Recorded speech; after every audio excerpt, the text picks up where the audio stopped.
We are continuing in our study of the Septuagint version of the Song of the Suffering Servant, picking up in Isaiah 53, verse 1. Kyrie tis epistusen te ekoe hemon, kai habrakion kyriou, tini apocalypthe.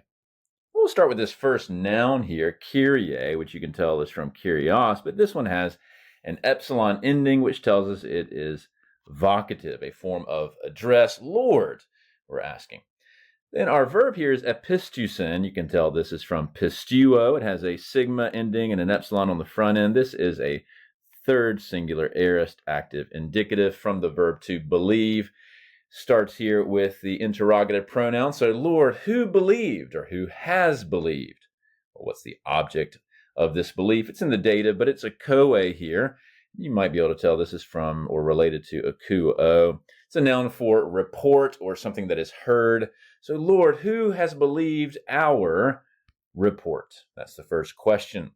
There's another question that follows, and we start with this noun brachion. Now, this may look somewhat unfamiliar. This is the noun for arm, and you can tell it's a nominative singular here. It does have an omega nu ending, which does not mean it's a participle or a genitive plural. This is a third declension noun, and so it's the arm of the Lord. You've got another interrogative pronoun here, to whom. It's in the dative, and then the verb apocalypthe, which is from apocalypto. Here you can see it has a theta eta ending as well as an epsilon.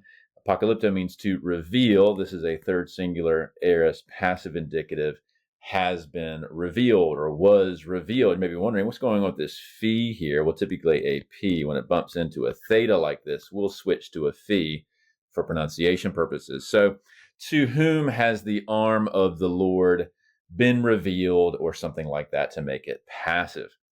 Now, this passage is directly cited by the Apostle John. He's trying to explain why people are not believing in Jesus despite the fact that he's doing many signs before them.